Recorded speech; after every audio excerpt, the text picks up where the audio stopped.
Hello, boys and girls. My name's Tom Turkey, and you may be wondering why I'm in your video when it's usually Miss Thomas. But let me tell you, I am here to introduce the new information that you're going to learn about. It's all about colonial America and the first English colonies. Now, that's pretty exciting stuff, and since I'm wearing a pilgrim hat, you might know that I'm pretty well versed in this information. So, here's what you're going to do. You're going to look on your packet and look on the part that says Week 1, April 20th through 24th. That's where we're going to start today. And we're going to do a read aloud, and we're going to listen to Miss Thomas read it, and then I want you to go and listen in the packet to the recording. Now, not the hard copy packets, it's online, so you'll have to go to the remote learning part of the Sullivan County website, but go there, look at the packet, and you will see you can listen to the recording. So go to the Read Aloud, Domain 10, Lesson 1. That'll talk to you about the English colonies.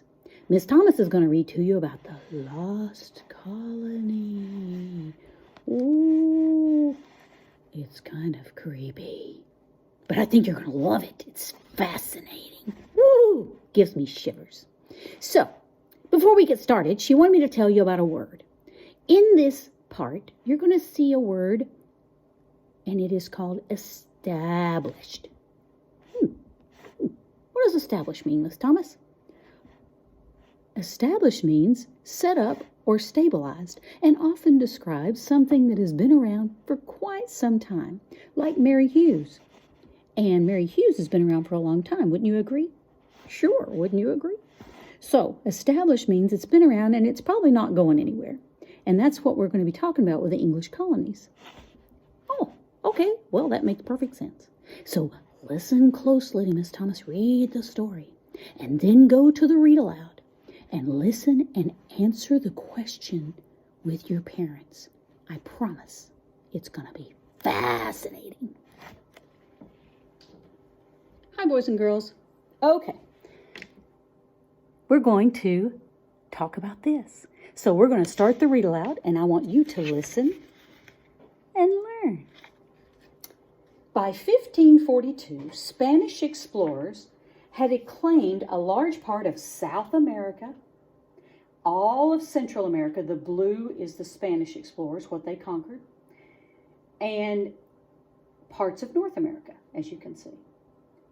This did not go unnoticed by the kings and queens of England, France, Portugal, and Netherlands. They too sent off their explorers to the New World to claim land and riches for their homelands. Spain had already conquered much of Central and South America, so other European nations concentrated on claiming parts of North America. Before long, there was a race to claim land for these European kings and queens. The settlement and eventual colonization of this part of the New World had begun. Now, colonization just means to stake your claim in a part of the world and start an establishment there. Start living there, and people start congregating there and doing business and living their normal lives. Soon European countries realized that not only could they explore the land for new riches, but they could trade with the people who were already living there. This tan part is representative of where the Native Americans were. European traders traveled to North America to exchange goods with Native Americans. As a result, some Native Americans learned to speak a little French or English. In turn, many Europeans learned to speak native languages, such as Algonquin as well. In the late 1500s, England was becoming more and more alarmed or shocked and disturbed at how much land the Spanish were claiming in what is now called Central and South America.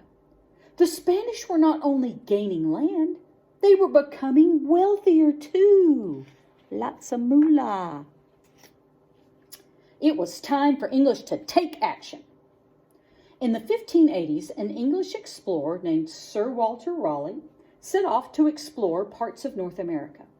During this expedition, he landed on an island called Roanoke Island, off the coast of what is now the state of North Carolina. Raleigh returned home eager to claim this land for England. In 1585, he persuaded Queen Elizabeth I to allow him to send a group of settlers to Roanoke Island. Queen Elizabeth agreed. This is the Queen here. However, when the settlers got there, they found it difficult to survive in this new land. This was especially true in the winter because they weren't able to plant crops. When the settlers ran out of food, many people starved to death. As soon as they could, the demoralized settlers returned to England. In April 1587, the English made a second attempt to settle on Roanoke Island. This time, a man named John White led more than 100 men, women, and children, including his own daughter, Eleanor Dare, and her husband to establish a colony in the New World. Once again, the settlers faced the same challenges, and their supplies ran low. However, this time, only John White and a small crew sailed back to England for supplies, while the others remained in the colony. Just 9 days before he returned to England, his daughter had a baby and named her Virginia Dare. White's granddaughter was the first English baby born in the New World. So Virginia Dare was the first person from England that was born in the North American territory there. And that is John White baptizing his granddaughter. Dun, dun, dun. Here's where the real mystery begins. When White and his crew arrived back in England, he learned that the country, England, was at war with Spain and he would not be allowed to return to Roanoke Island. Oh no, he's left his family and everything. It was not until 1590 that he was able to take a ship and return to the colony. When White finally arrived back on Roanoke Island, what do you think he found? Sadly, nothing.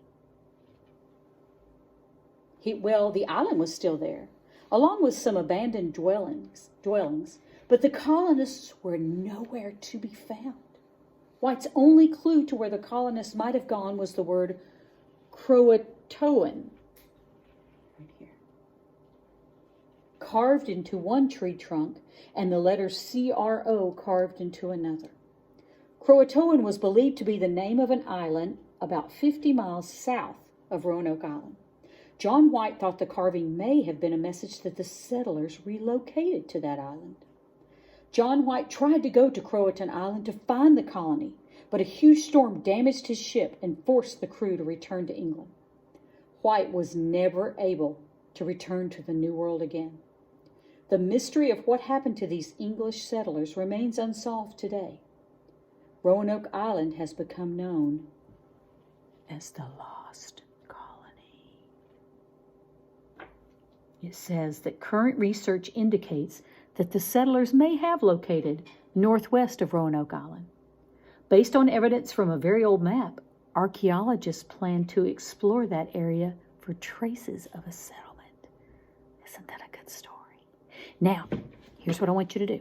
I want you to go to the Read Aloud part on the remote learning website piece of the Sullivan County website, and I want you to listen to the recording about the English colonies. That's Domain 10, Lesson 1, okay? And then I want you to talk to your parents and talk to them about comparing and contrasting. We know what that is. Comparing and contrasting means Miss Thomas is taller than Brianna. Easton has sort of blonde hair. Miss Thomas has brown hair. It's comparing things and showing how they're the same and how they're different. So what you're going to do is you're going to compare and contrast the 3 colonial regions. Now you'll have to listen to the read aloud to do that. But talk about their geography, their climate, and what they mainly made or what was their main industry. Did they deal with cattle and vegetables, or did they deal with metals or whatever they had at that time? So check those out. That's part 1, and I'll be back tomorrow with the skills portion of this. Now remember, this is the listening and learning. We just listen, we absorb the story and the information.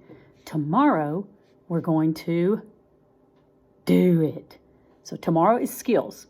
I'm going to actually do that video today, but I'll present it tomorrow. So be looking for both the videos.